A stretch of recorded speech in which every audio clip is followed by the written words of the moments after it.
Well, hello.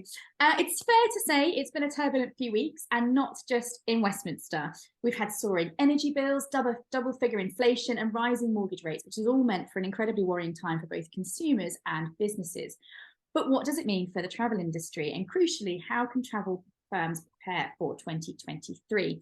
Well, here to discuss this, I am thrilled to be joined by a fantastic panel today as we explore whether the travel industry really is ready for 2023. So I'm here joined by Simon Brodie, Director of the Travel Trade Consultancy. Welcome, Simon. Alan Bowen, Legal Advisor to the Association of Atoll Companies, and Julia Lobu-Said, CEO of the Advantage Travel Partnership. So welcome to all of you, and thank you again for joining us here today. I want to begin really by exploring the lay of the land. So I'd like each of you, if you can, just to give your perspective on where you think the travel industry is right now, bearing in mind the immense economic pressures that are facing everybody, you know, society as a whole, not just businesses, but what does that mean for the various different members that you speak to and represent? So Simon, I'm going to talk to you first, and then Julia, and then Alan. Okay, well, thanks, Sophie. So I guess the most significant thing we've been through recently at TTC is helping a number of travel businesses through the recent round of renewals, Atoll and Avta back in September. Yeah. I guess part of that exercise, the CA want to see what your forecasts look like for the year ahead and the assumptions that underpin them. But actually, clearly, since middle of September, we've gone through a handful of PMs, transport ministers, a defunct kind of financial plan. So all those assumptions that were used to underpin those forecasts now look woefully out of date. Right. So it makes it clearly very difficult for businesses, our clients, to really plan what the future does look like. So the Atoll assumptions that they'd assumed now look you know, they're going to be tested, I guess. But that said, I attended the Avta conference as well early this month, and there's the optimism in the room was really tangible. But at the same time, as Julia and I were talking about earlier, the data that looks like, you know, the economics and the conditions that are approaching us, all the data suggests that we should be a little bit cautious around what's around the corner. So that optimism in the room really was, as I say, tangible. But clearly there are some headwinds on the way. So in that optimism, do you think that was partly because it's been such a great year for travel, so everyone's kind of still reveling in that rather than, you know, thinking about what's to come? You know, do you think things might change slightly as we sort of get into the darker winter, colder months, and energy bills are rising and, you know, finances are getting that much more squeezed? Yeah, I mean, 2022 has been a great year, I guess. But are we talking about it's a great year, the strength of 2022, or are we comparing it to the weakness of 2021 and 2020? Yeah. So we obviously need to go much further back. I see some stats around the rate of travel spend on cards and various other metrics where clearly we have to test ourselves against what the norm was, and that was 2019. So I guess it was not 2020 has been a great year for many travel businesses. We saw that rebound. It started a little bit later than we'd have hoped, but it did come. Yeah. But clearly that recovery looks like it may stall if we're not careful, and with some of these challenges that come ahead. But the optimism was clearly in Marrakesh. But for reasons Julia and I were just saying a second ago, we're not always as transparent on what we're really feeling, I guess. But actually, the data we're seeing here and now is still pretty strong. Yeah. But I think when we see consumer confidence indexes released, and it's showing that it marginally improved in October, but actually off record lows in September, all data is suggesting that we should really be at least concerned and be aware of the challenges that lie ahead.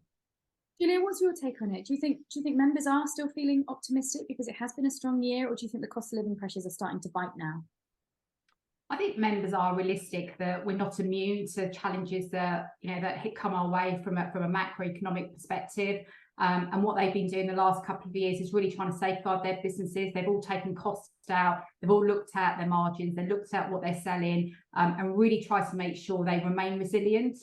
And thankfully they have throughout the pandemic. However, you know, we have to go back before we can go forward, and we think about the pent-up demand. That's fantastic, and consumer demand is very strong, and that has actually continued. But underpinning this are businesses that are worried. They're all starting to service their debts now, if not all of them. They've all servicing debts now, which they never had when they went into the pandemic. So I think there is a general sentiment of being positive for the right reasons, but also realistic. And that's what how we're trying to help our members is, how do you make sure that you can continue operating with your costs managed as tightly as you can, but not be afraid to invest, whether that's in people or training, etc. How do you keep your businesses really strong as you go through what the headwinds that coming down the road bring? And how concerned are members about things like rising energy bills, because the pressure that puts on their shops, that these additional monies that have to be found, how worried are they?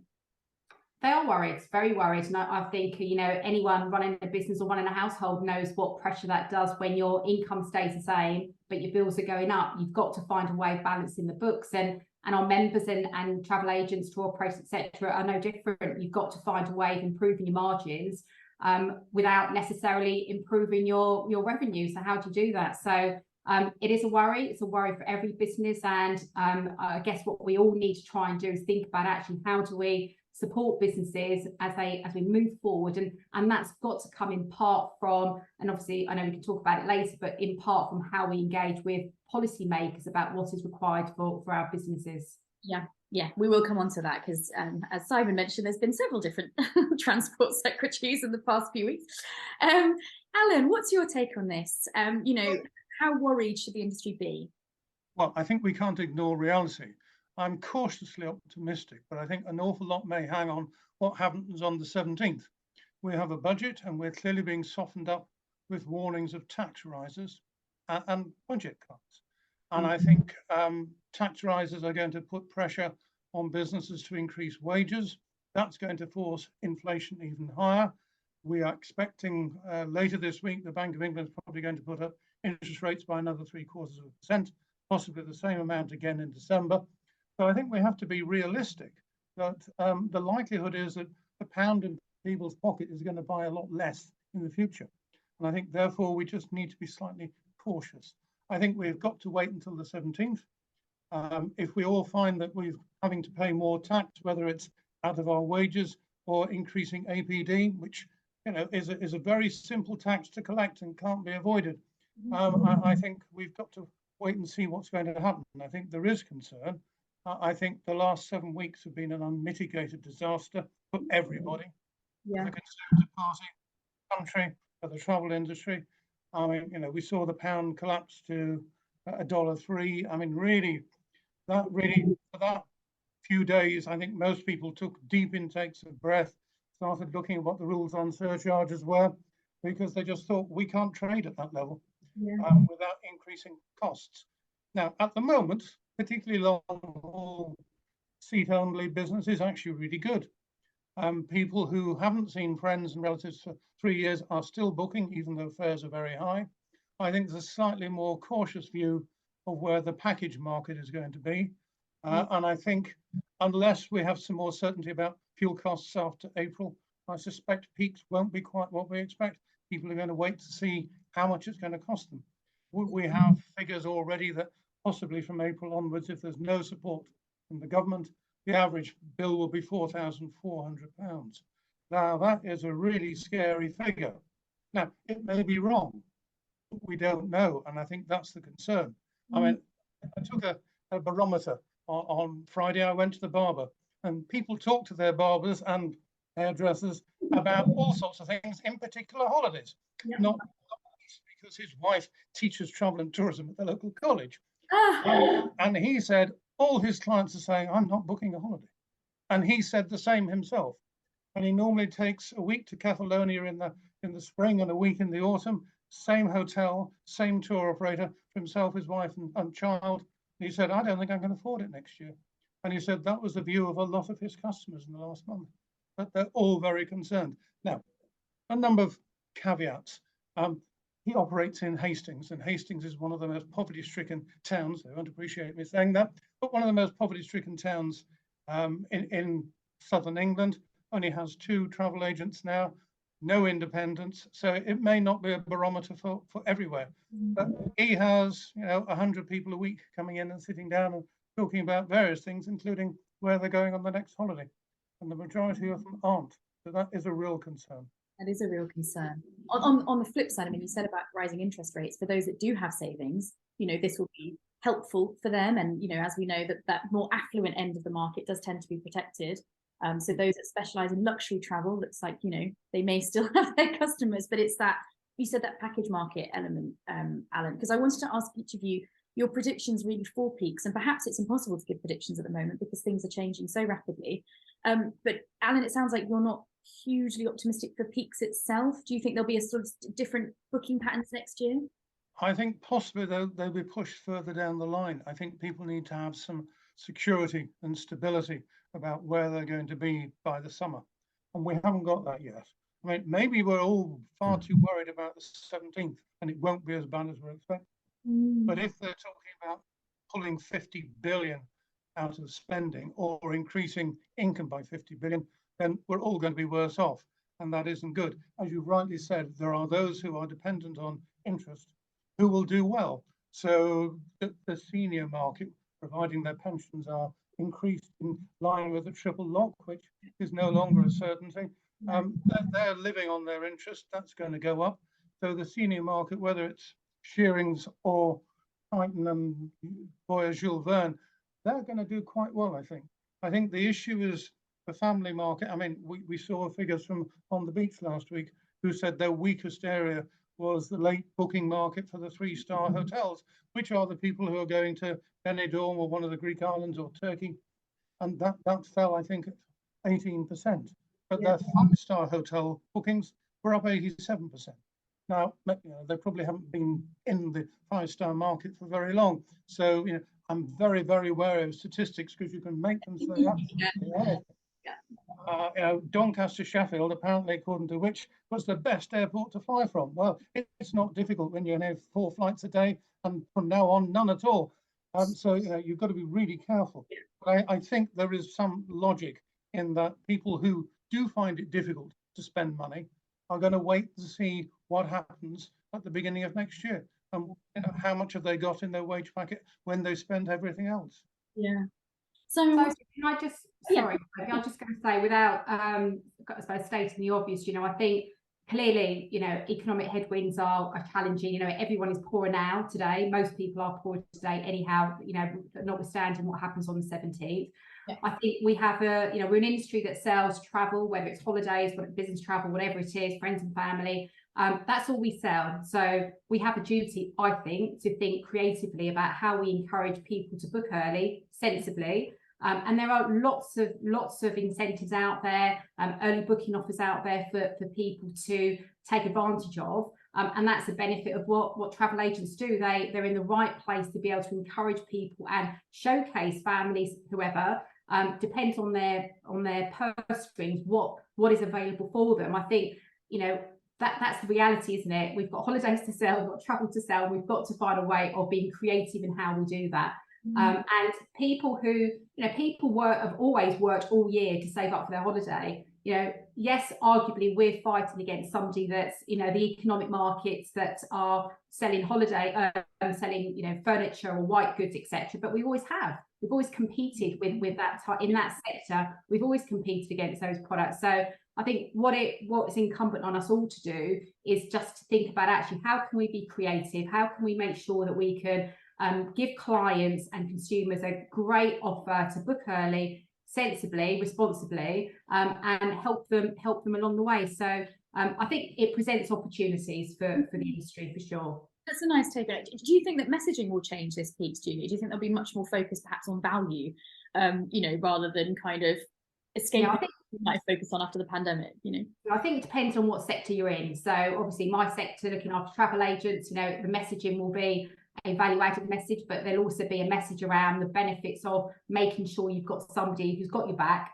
in the event of things going wrong, or in the event of, you know, wanting more support. So but I think generally there's always a price-led message, there's always a value-added message for that time of year. So I'd imagine that's going to be even stronger. There's a lot of capacity to sell. You know, people are not, you know, operators have to sell what they've got on their books.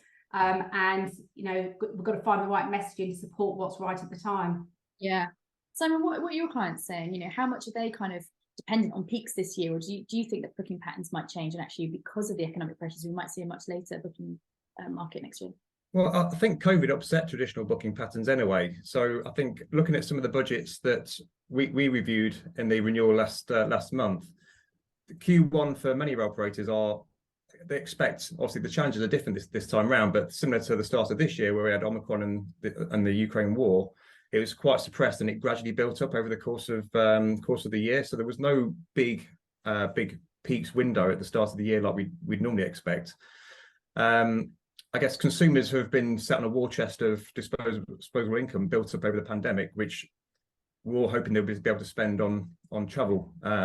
But this time round, it might actually be used literally to keep the lights on. So I guess it's I do anticipate, and so do many of our clients, that booking decision will come a bit later than we'd normally expect. So we may not see the kind of post-Christmas mad dash. It might perhaps occur a little bit later next year.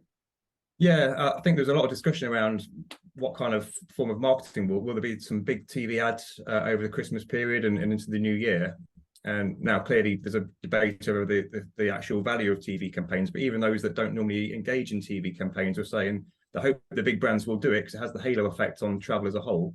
And actually some of the marketing spend, it's typically marketing that's the first to go actually when you're looking to cut costs, but actually some of the data we're seeing is it's because some of our clients are switching off marketing spend. It's not replenishing business repeat bookers that they've lost. So they are having to kind of now switch the marketing spend back on again, but it's actually making it, spending it in the right areas. That's interesting. Just be really targeted and smart about your marketing if you're going to spend money in it. Think yeah, most of it's front loaded into the first half of the year, but the actual decision to book is still going to come in the second half. Okay. Yeah. The other issue I wanted to touch on was staff, because it's not just economic pressures that this industry faces, it's also had real issues with staff shortages, both on the kind of supplier side. We obviously saw what happened in the aviation side, and travel agents themselves. And we've spoken to some travel agents that actually took the decision not to staff up, having lost several staff members during the pandemic because they don't know about the pressures that are coming. But Julia, what's your sense that the kind of staffing issues that many agents were getting frustrated with suppliers with because they weren't managing to get through to them, has that now been slightly rectified? And also on the issue around staff, people in travel do tend to have slightly lower salaries sometimes, and that's widely discussed. That's going to mean that the sector faces real pressures with cost of living as well. Staff themselves are going to face these pressures. Just what's your take on that? Do you think the industry kind of needs to do a little bit more about that? I don't know how we address that as an industry when margins are so slim. Yeah, I think it's a really difficult balance, and one that travel along with other economic sectors having to play with. I think ultimately they are decisions for individual businesses in terms of kind of wage bands and how they incentivise their staff. I think the pressure on the market generally in terms of labour shortage is still there in pockets. But it's such a difficult call to make, because if you've let staff go and you're you're short of staff now, you absolutely understand the rationale between by not bringing new staff on because of the pressures and the cost of the business. But if you're trying to gear yourself up and you're trying to gear your business up, you're never quite going to be in the position where you've got the right number of people within your business. So it's a difficult call to make. Each individual business has to make those calls. I think some of the pressure has come off because it's a quieter time of year, still busy, but a quieter time of year. But as businesses start to think about, as we start to gear up, whether that's January, February, or whenever it is, businesses are going to have to think about actually when is the right time for me to bring new staff on. And I think you're right. I think generally speaking, we are a sector that has been seen to be paying probably not the most. I mean, they say, don't you, never going to be a millionaire. Most of us will not be a millionaire working in travel, but we get to live the life of one. I think nowadays we need to get that right balance between how do we make sure our people are rewarded fairly compared to other sectors. And that's going to take time to build up. But as we talked about before, when you are faced with the economic pressures we are costing businesses, margins are not improving, how do you make that all balance up is a really difficult call. Yeah, I mean, we said about sort of costs going up. Holiday prices are inevitably going to go up, and we've seen in the PwC report, which is being finished as we speak. So you guys will hopefully get a chance to look at it tomorrow. But we have seen some of the findings in that show that consumers are expecting holidays to go up. in line with everything else. Alan, do you anticipate that kind of being quite a big issue that might put off consumers, or do you think that actually most people will expect holiday prices to go up in the same way that bananas are going up and their cereals going up and energy bills are going up? Well, I'm not sure people expect things to go up, but the reality is everything is going up. Every week we go to Tesco, they've put the prices up. If we go on a Tuesday evening, the poor women are going around changing the prices on the shelves at 8 o'clock every Tuesday evening. And I said to her a couple of weeks ago, does anything go down? And she looked at me as if I'd just arrived from Mars. When the reality is everything is going up. And some of it I'm not convinced is actually because costs have gone up. I think some retailers are making profit out of it. And you look at businesses in the retail market, and a lot of them are making a lot of money, not necessarily in the travel industry. I think from our perspective, it's really a case of hanging on to who you've got. I mean, one of our members used to have 80 staff, and during the pandemic, he went down to 30. Wow. And he decided at the beginning of last year that it was time to begin to bulk up. And he went back to the 50 he'd lost and found many of them had got jobs elsewhere and weren't interested in coming back. And he's got up now to 50, but found that really, really difficult. And at the beginning of last month, decided the only way to make money and survive was actually to turn the business entirely virtual. So he closed the head office, and everybody, every single member of staff now works from home on a laptop, no matter what job they're doing. So there is no headquarters. And he said, that way I can still make a profit. Possibly not at $1.03 to the pound, but otherwise, yeah. And I think a lot of people are looking at creative ways of doing business. Another of our members used to have 3 branches, now they have 1. They just said, you know, the leases were coming up, we're not going to renew, it doesn't make sense. We'll improve our online business, which they weren't really doing very much on, and hopefully with the 1 branch, that will keep us going. And again, they lost a lot of staff. And I say it has proved very difficult. And of course, the problem is with rising inflation, everybody wants higher wages. And that of itself, if you give them more money, that pushes inflation up even more, and we get into this spiral. And that's why, you know, we have the railways on strike, we have the post office on strike, we have the doctors threatening to go on strike. I mean, that's not how we want to see the winter. But we want to be really careful. And wage push inflation is a very dangerous thing to get into. But you know, you can understand why somebody who is on barely above minimum wage is saying, I can't cope, I've got to look for a better paid job. I see on Saturday, Aldi have given their staff a 3rd pay rise in the last year, and the minimum wages are now £11 an hour. Now, and it's not just on the front line, is it, where those cost pressures are coming in? So we've obviously during the pandemic, I guess that they're probably the first where cuts were being made, but actually most of our clients have struggled or seen people leave in the finance teams where those skills are transferable. Maybe they can get paid a little more in different sectors. And we've said a lot before, and I think Julie touched on it earlier about travel being a fun, a vibrant, I think I've heard the word used elsewhere as a sexy industry, but almost like, I guess, and that's all true, but actually it's the money that's in our pocket right now that's of most importance, I guess, to everyone. Yeah. I think that's a really interesting point. Now, I just wonder also whether the last couple of years, had worked in the industry over the last couple of years, and let's not forget that pressure, that stress, because it was so intense right the way through. Would you really want that again? And I think, you know, a lot of staff, that's the feedback we've had from a lot of our members, you know, where they've lost staff, tried to get them back. They've kind of sat back and said, well, why would I want to go through all this again? It's been a really difficult couple of years, and I know other sectors have suffered with that. So I think, you know, the vibrancy that we all know, actually the fun right now isn't in travel, is it? Let's be honest, it's a really, really tough industry to work in, and it's not for the faint-hearted. So I wonder how much of that has, you know, made people sit back and think, actually, do I really want to work in a sector? And also, if you were looking at the news, if you were reading the news over the last couple of years, travel got the column inches, didn't we? So, but it was not, unfortunately, not always for the right reasons. So, I don't know. I think there's a moment in time, isn't there? But notwithstanding that, we've got to find ways of encouraging and incentivizing people back into the industry, because it is a great industry. It can make people wealthy, and people can have good careers out of it and good earnings out of it. We've just got to find a way of, through this difficult period, of helping to encourage new talent and talent that has left to come back in. Yeah, it's that enticing people into the industry and showing how what a fun, fantastic industry it is. And I guess it was difficult in the last 2 years because travel was switched off, you know. So it's not like we could do the fan trips and, you know, energize people that were in the sector. I can see time is running out, as it always does. And I do just want to touch on the government side of things. As we've referenced, we've had several transport secretaries in the last few months. We'd just love to hear your guys' take on the new transport secretary, Mark Harper, who's a relatively unknown figure. You know, he's not one of those big familiar faces that we've seen. I don't know if any of you guys have had a chance to meet with him, or if you've perhaps written to him yet. Julia, you may have done. I know you've been very active with the government side of things recently, but just your take on it, because I think our audience listening would love to hear, you know, the perspective of you guys on what will he be good for the industry. Alan, I'll come to you, and then Julia, and then Simon. The answer is we don't know. I mean, his constituency is the Forest of Dean. Yes. Now that's, you know, rural Gloucestershire, no airports, no seaports, possibly very few trains. So he may well be very interested in road transport, which is a slight worry.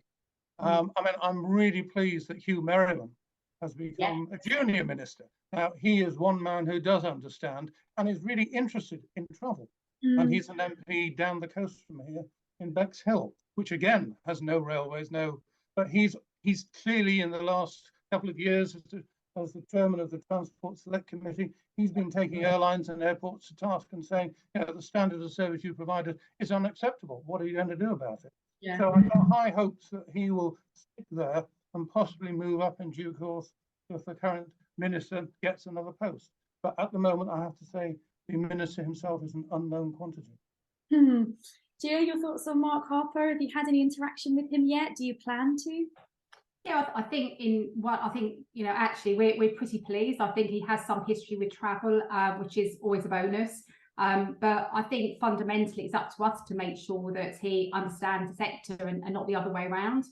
Ministers have a wide portfolio, so I think we can't always expect them to be appointed in, as we know, they're appointed into positions without necessarily the experience of that sector. And I think it's up to us to make sure he understands it, and we all have a responsibility now to make sure that the relevance and the benefit of outbound travel is absolutely clearly articulated, and we have a big job to educate him now. So I think it gives us an opportunity, and I think to Alan's point on Hugh Merriman, he knows the industry, he knows the independent specialist sector as well within the industry, which is really positive. And there will be benefit there unquestionably, and we've got to keep working really hard at making sure we stay close to them. Julie, you said he had a bit of a background in travel. What do you know of that sort of background with travel with Mark Harper? He has worked in roles within different travel businesses in the past, so I think that will stand us in good stead. I wouldn't say the names of them, but he has, so I think that will be positive. Yeah, I think we'll use that to our advantage as and when we can. Okay, Simon, any thoughts to add on that? I don't know if you've had a chance to look much into Mark Harper, given it was only a couple of days ago. I don't know a huge amount about his background, to be honest with you, but I think not just for his position, but also the government as a whole, a period of stability now would be fantastic for the sector. I think we heard from Rory Stewart last month around just having a minister in the position long enough to actually tackle the issues at hand, rather than, you know, constantly moving, I guess would be fantastic for us all. Yeah. But yeah, so I heard some interesting anecdotes from Rory Stewart last month around how ministers are constantly moved around, and by the time they actually get to grips with the industry they're there to solve, they're moved on again. So I think actually Mr. Harper being in position for a period of time now will be really helpful. Can I just make... Oh, sorry. Sorry, Sophie. No, I was just going to say, I really think that, you know, as an industry, we've got to really think about, you know, kind of how we engage, and also how we showcase the value of the sector to actually ministers is one thing. I think to Simon's point, you know, we've seen in the space of a few weeks, we've had more PMs and hot dinners, and I think if you think about how ministers evolve, we've been so used to the last couple of years of having, whatever we think about ministers, of having stability around ministers pre-summer. So we've got used to the individuals and the characters. And I think before that, if you'd have asked anybody who was the transport secretary before Grant Shapps, I think most people probably wouldn't even have known. So I think my point is ministers come and go, and that's one thing. And I think where we have to really focus is make sure that we are engaging with the officials, we are engaging with civil servants, we are engaging with junior ministers. That's where the difference is going to be made. And maybe we have to stop being so obsessive over who the minister is. And I mean that between us all politely, because actually that's, their job isn't really to know us. It's our job, I think, to make sure that we articulate the value. It's not their job to understand us. They'll understand whatever is important as part of their own overall government objectives. I think we have to make sure we showcase that value. We engage at all the right levels across every department within government. With that in mind, do you think at the moment the travel industry is currently taken seriously by Westminster? Has it done a good enough job really in being represented at Westminster? And if not, what can the sector do more of in the coming months, years to be heard? I think it's a really good question, and I don't have all the answers. I think what I do absolutely know is that we have to be important. We won't be taken seriously. Our tax receipts are, the way that we operate sustainably will be, jobs will be. So all those elements of us as a sector will be taken seriously. So will the outbound travel industry have the same kudos and the same attention as inbound tourism? No, it won't. And we kind of have to just accept that. But we can be taken seriously, and there is a role absolutely for us to play in the economy, in jobs, etc. For the government in terms of how we can support their overall objectives. But we've got to be more vocal. We've got to play smart at it, and back to what I said before. We've just got to make sure we're engaging at the right levels. Look, government doesn't owe us a living. We have to make sure that we can articulate that, and I feel quite strongly about that. And the more lobbying we can do, you can never lobby enough. So the more lobbying you can do, the more visibility, the more vocal, the more MPs we engage. If businesses hadn't engaged with Hugh Merriman up until now, actually, what a travesty. I mean, the fact we've all said how positive is that you've got somebody that understands the sector in that position now, albeit junior minister, it's still really positive. And it's not just about government, it's about backbench MPs, it's about individuals lobbying and making sure they're articulating the case for their businesses in individual constituencies as well. All of that come together helps to increase that visibility, and hopefully when we're asking ourselves, are we taken seriously in a few years' time, we can with confidence, because the value of outbound travel as a collective is really understood and articulated really well. Yeah, it's that lobbying piece, isn't it? It's that getting that message across. Alan, you were nodding to those comments. Do you think we've done enough? No, I think we've singularly failed as an industry to lobby effectively. It has been a complete disaster, and it's been a complete disaster for the last 30 years. We just haven't got through to them. And I appreciate what Julia says about getting involved with civil servants. We collectively, as the travel industry, thought we had got through to the Department of Business, which deals with package travel regulations. God help us, we had Jacob Reith-Mogg appointed, but fortunately he's gone. But this summer, having seen slight variations being proposed by the civil servants who'd discussed it with us, I have to say quite openly, for 12 months, the lead civil servant was moved to nuclear fuels. So within that department, the knowledge has gone. So now she's presumably going to Dungeness Power Station to have a look to see why it's not safe for the next 10 years. And the knowledge that we do have a problem in that there's so much movement around. I have to say 35 years ago, when we were looking at the original package travel directive and the regulations at the end of 1992, we were dealing with the same people for 3 years, and they met us on a monthly basis. And that was how it was done. And that was the result of the 1992 regulations. But now it seems that they want to move on because as civil servants, they want to move up the greasy poles like anybody else. And when they do, they're moved to a different sector. So it isn't easy. I agree with Julia. We have got to learn to lobby effectively. And we've got to learn to lobby everywhere. It's not just the civil servants. It's not just the minister. It's the entire system. So it's every MP. And some MPs are interested. Some, unfortunately, I include my local MP here, has zero interest seemingly in anything unless there's a photo opportunity in it for her. And that's the worrying thing. I mean, I've written to her on a number of issues, and I get a standard letter back saying, I don't respond to letters like this. Oh, God. Oh, yeah. Oh, you should have heard the things she said before she was elected at the last election. I mean, I couldn't believe it, but there you go. You know. That's about not just about the individual departments, is it? It's about your local MPs and getting them. Yeah. We saw that in the pandemic. When they're representing their constituents, they want to stand up in Parliament and raise questions on their behalf. Sorry, Julia, I interrupted. I was at the point I made before. It's not just government. You know, government is a small part of the overall system. It is backbench MPs. It's everyone. It's making sure. But I think we have to. You know, I'm no expert in this, and we've engaged with advisors to help support this, because we feel very strongly that the industry needs better representation and more voices and more. As I said, you can't lobby enough. So making sure that we've got our narrative right, the messaging right. You know, we moan a lot as an industry. You know, we do moan to ourselves, we talk to ourselves, we pat each other on the back, and we say what a great job we're doing. But actually, fundamentally, you know, we have to speak with a different narrative, and we have to be really clear of what the messaging is when you are speaking to ministers, government, civil servants, whatever it is. Because just saying we're not happy, or just saying we're not represented, is not going to cut it. It's not going to do anything. We've got to be really smart at this. Is it focusing more on the positives about what the industry brings to the UK?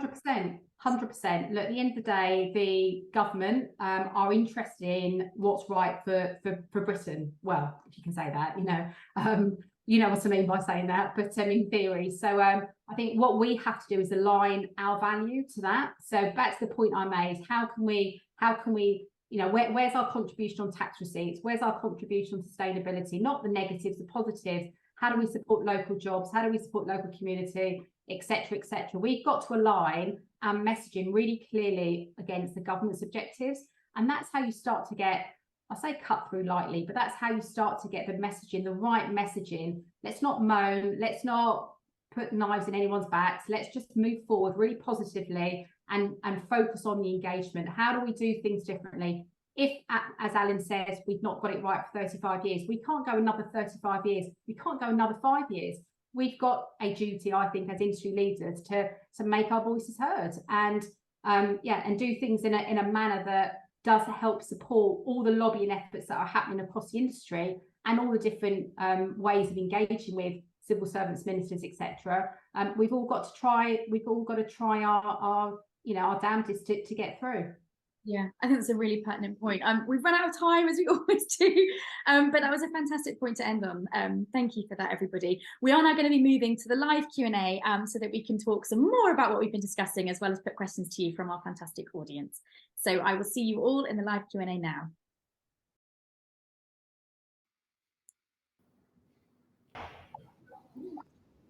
Hi everyone, thanks Simon, thanks Julia and Alan, who are joining us live from the TTG offices together. Thank you so much, all of you, for joining us.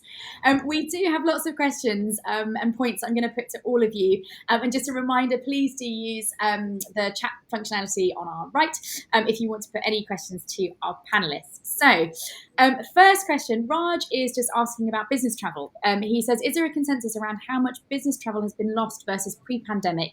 Probably due to remote working, etc. Julia, you might be well placed to answer that one.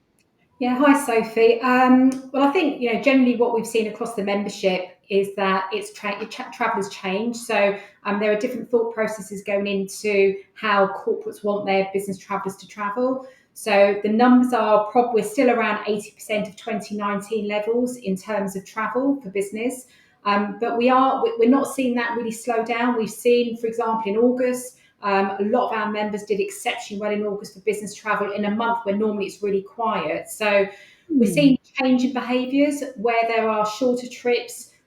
Travellers are looking to do that virtually, but actually what we're finding is the trips are now longer. So instead of doing a 24-hour trip to Europe, they may be doing 48-hour trips to Europe and several meetings in place. So thinking about sustainability, thinking about cost, thinking about traveller wellbeing. So really thinking about all those different elements in the trip. So levels are about 80% to answer Raj's question, but we're not seeing it slow down and it continues to perform pretty positively. That's interesting. So do you forecast by 2023 or probably back up to 2019 levels? It's just that the way people are doing it is different. Like you say, they're going for longer, etc.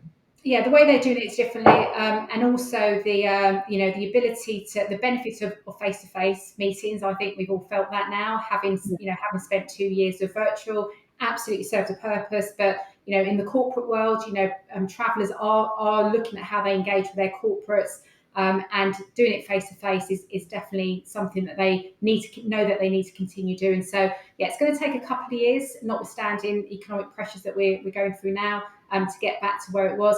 But it's also dependent on sector. Some sectors, media, entertainment, have done very well. Other sectors may be slightly slower. Humanitarian starting to pick up again now. So business travel is very sector dependent. So, but going in the right direction. Well, thanks, Julia. Raj, I hope that answers your question. David says, Alan, that you made many good points. Lots of praise there. He says clients at the top end may be pleased with high interest rates, but are also concerned about how their investments are performing. And then he followed up to say they could perhaps delay decisions or maybe ask to pay balances later. Is that something you'd agree with? It sounds like that's kind of the sentiment that you were sort of gearing towards, Alan. I think those who are dependent on interest rates are probably going to do very well. Clearly, everybody is going to count the pennies, whether they've got lots of them or very few. I'm not sure that operators or agents should start to agree to later payments. I think that's a slippery slope. I saw a set of booking conditions from a small operator yesterday which said if you haven't paid in full by the time you travel, you agree to do so afterwards. And I told them to take it out immediately because nobody should be allowing anybody to travel without having paid in full. I accept that it depends where you've invested your pension if you're dependent on a private pension.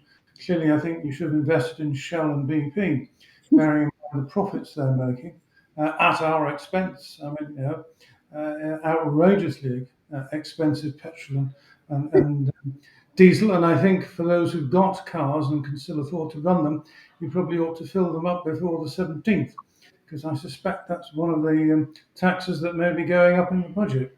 But yeah, I mean, I think there is an issue about people wanting to perhaps delay payment for holidays. But I think as an industry, we should be very reluctant to start doing that. And I think as an agent, if you agree, yes, you can pay me another 2 weeks down the line, there's no guarantee that those 2 weeks they're going to pay. If you're not careful, the operator will say, well, the money was due a fortnight ago. We haven't got it. You haven't got it. We're going to cancel. And then the customer comes to the agent a week later with all the money to find there's no holiday. And that certainly happened a couple of times I'm aware of this summer. So I think as agents, you're probably best to say that's what the rule is, and I'm sorry I can't bend it. Yeah, that leads into these points, and Simon, it would be great to hear your thoughts on this as well. So it's this debate really around buy now, pay later. Andrew is saying that will buy now, pay later play a big role this year? I think when he says this year, I think he means later 2022, but more really 2023. And could that make it more affordable? Paul Cowley, on the other hand, is saying that they offered this facility, but a few travel agents that he spoke with said that all it would do is encourage some customers to book holidays, which they may have little chance of using. They'll then cancel, and the agent will have done all of that work for no return. It's a really, really difficult option to manage. Your thoughts on that, Simon? Yeah, so we've seen certainly more of our clients looking at this as an option, the likes of Klarna and Lay-by, a couple of the organisations we've heard. And this is, like I say, long before the cost of living crisis has really kicked in. Probably mainly in the flight only space where we've seen it, where 100% of the flight is payable on point of booking, and obviously looking to offer consumers the right to be able to kind of spread that cost over a series of payments. I guess in the package space, we still see operators themselves offering interim deposits and kind of their own kind of buy now, pay later, if you like. Mm-hmm. But in some ways, that's akin to these kind of book early guarantees where it's a low deposit, where I think it's quite a dangerous game to play, I guess, if the deposit's too low, because there's no real kind of hook for the consumer. They could easily walk away from a relatively low amount of money, and there's a lot of time and effort for the agent to kind of fulfill that booking in the first place, and then the operator doesn't know from a capacity point of view.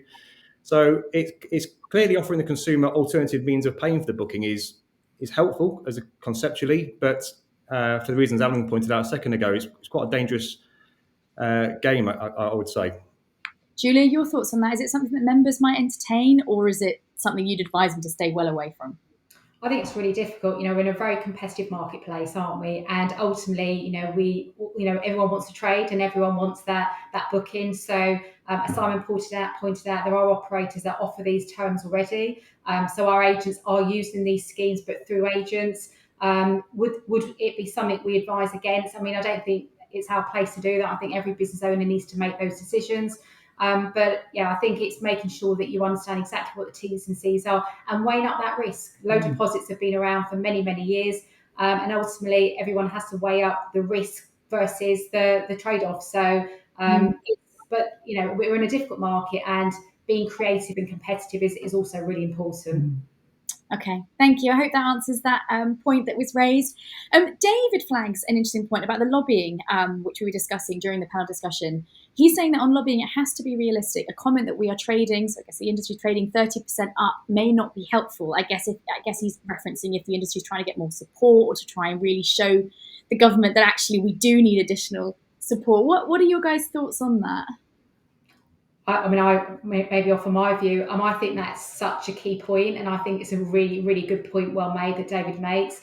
I remember sitting in a APPG meeting, or parliamentary group meeting, 2 years ago now, and it was just as restrictions were starting to ease slightly. And I was talking about, the case for travel and the case for outbound travel. And, an MP stood up and said, well, I've seen these headlines and it shows that, travel is 100%, 120%, whatever ridiculous number we were splurting out then. And he said, well, actually, trading is okay then. So the point David makes is a really good one. It's so difficult because, again, what we don't want to do, we don't want to impact confidence, consumer confidence. So to come out with a message that says, travel in dire state, business owners, tearing their hair out, businesses are going to fail. All the messages that from a lobbying point of view you'd probably want to make, it's very difficult. You can't make those in isolation of consumer press and getting it out and then destroying consumer sentiment. So it's a difficult call. I mean, I've always said to my members, there'll be times when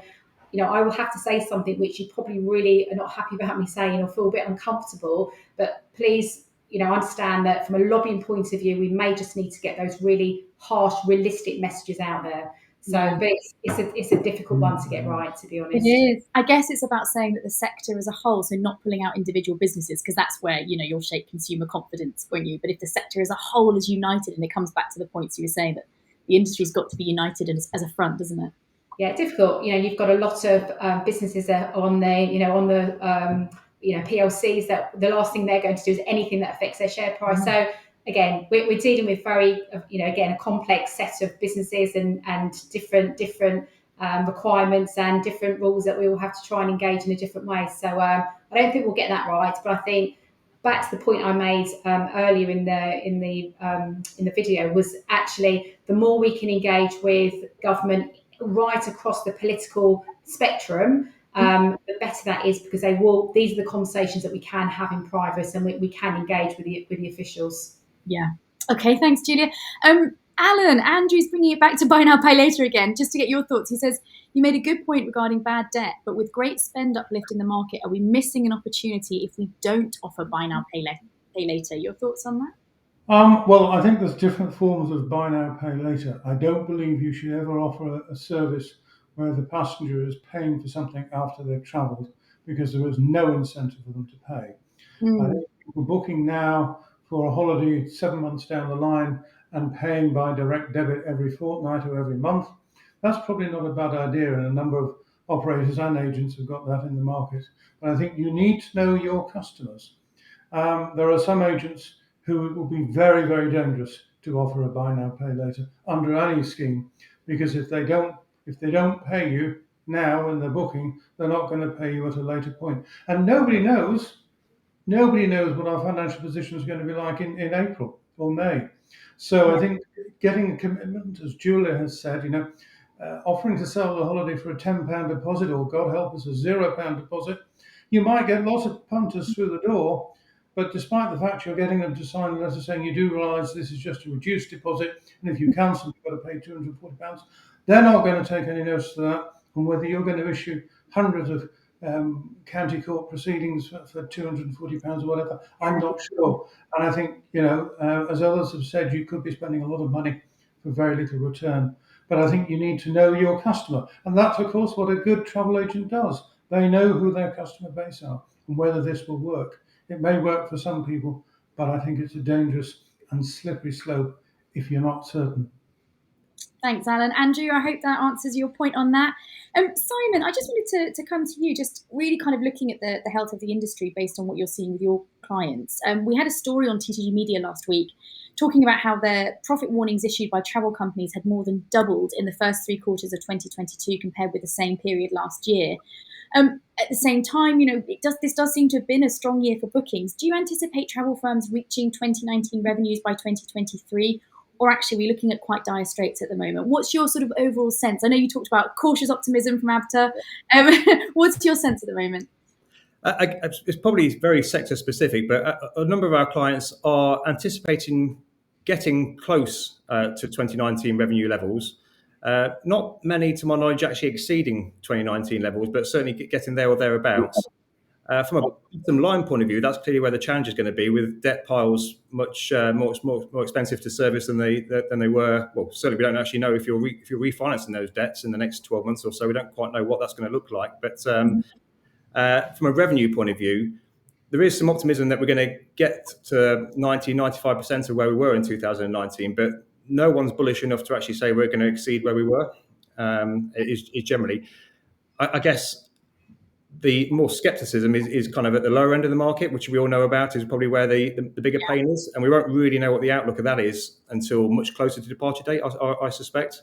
Whereas those at the more niche, luxurious end, commitment to book is likely to take place a bit earlier. Still later than normal, but I'd say it's going to happen earlier than the mass market. Okay, thanks, Simon. And just a last question, really, to put to all of you. We've talked about all the kind of current issues affecting the industry, the economic squeeze, the financial pressures. What issues are there on the horizon in 2023 that could impact this industry that delegates should be aware of? For instance, ATOL changes. There's been lots of talk about ATOL reform. There's been talk so far, not much more. Are we actually going to finally see some movement on that? And what else should, Alan's shaking his head no, doesn't have much faith in the government. And what else should our delegates be looking out for in 2023? Don't know who wants to take that one first. I'll start. I can say with hand on heart and some certainty that there won't be any changes to the ATOL regs next year. Right. We will be seeing another consultation paper, which we were promised. But we were promised that there will be a consultation on the new regs. And in fact, the consultation won't be on the new regulations at all. The consultation will be another one saying which of these options do you think is best. So looking at timescales, that is allegedly going to come out next month. It'll go through to March. They then will have to sit and sift through that. And I suspect they're going to need legislation. And that's not going to be through before the end of next year. So I think with some certainty, the fear that a lot of people had about changes to the ATOL regulations, particular fear that everybody would have to go down the trust or escrow account, they are not going to come to fruition in 2023. So that's good, positive news. Okay, good. I like that. That's a good, positive view, but there you go. I would offer one alternative. So even without changes to the ATOL scheme, certainly complying with the ATOL rules is still going to be a challenge over the next 12 months. So we have some clients that through their monthly reporting have to prove that they're complying with certain covenants on their bank debt and that they're meeting the forecast that they submitted at the renewal time. And if there's any point in time where it looks like they're going to deviate from that plan, then the CA do have the power to insert a booking restriction, which might halt that particular licensed entity taking any further bookings. Likewise, we have some clients with what's known as trigger trusts sitting in the wings, so trust accounts that aren't actually implemented just yet until an event, such as a deviation from budget, might mean that this trigger trust has to come into play. So at a point where liquidity might be at its worst or its lowest, you're then forced into a trust account, which really will kind of test your financial planning. So even without changes to the actual scheme itself, there are some regulatory pressures that businesses will face over the next 12 months. Right. Okay. That's good. That's good for delegates to be aware of. Thank you, Simon. Julia, any other final points to add in terms of things to look out for our delegates for 2023? If it's the last point, I'll probably try and leave it on a positive if I can, Sophie, because I think there's lots of reasons to be to be pessimistic, but I think there's a big opportunity. I think the travel industry is in rebuild mode despite all the economic pressures around us. There is lots of reasons to be optimistic. We've seen the pent-up demand, we've seen the rebound. Businesses will get themselves through it, and I think as a sector, we're a world-class sector that delivers world-class holidays, and we should be really, really proud of that. And I think, to remain a thriving, competitive industry needs great people. And we talked before about actually how do we encourage new talent in. Hopefully we'll start to see new talent come in, and staff maybe that have left come back, the labour force market improve. So people want to travel, we can provide those travel arrangements for them, and I think we should be really proud of that. So I think that there's lots of reasons to be optimistic as well. Brilliant. Thank you so much, Julia. That was a lovely note to end on. I like that. Thank you so much to all three of you. That was brilliant. And joining us live from TTG offices as well. Thank you so much. Really appreciate all of your time. Sadly, that is all we have time for. I really hope that you've enjoyed this afternoon, that you found it informative. Some of the things, I was just scribbling notes that we've learned today, that there will definitely be concerns about what the coming months are going to bring, and there will undoubtedly be a squeeze on people's finances. But the good news is that consumers seem braced and prepared, and there is still a lot of pent-up demand. It seems that people really do not want to have to give up their holidays. What it does mean, though, is that smart marketers will maybe need to adjust their messaging around peaks and tailor their promotions to perhaps reflect these ongoing pressures, reflecting value, value, value as the key message. I think it's really heartening, actually, that all of our panelists spoke today of optimism. It might have been cautious optimism, but it was still optimism. And, let's remember that the industry is in a hell of a better place than it was this time last year. And that's got to be one reason to keep smiling. So don't forget to check ttgmedia.com from tomorrow, where all of today's sessions will be appearing. You'll also be receiving an email from tomorrow with a link to the on-demand videos and, of course, that 16-page PwC TTG report, which is going to be sent out. And thank you again to all of you for attending. I really hope you've enjoyed this afternoon. Continues to stay safe and stay well. And as always, do stay tuned to TTG for all of the latest news and business support. Have a lovely evening, everybody.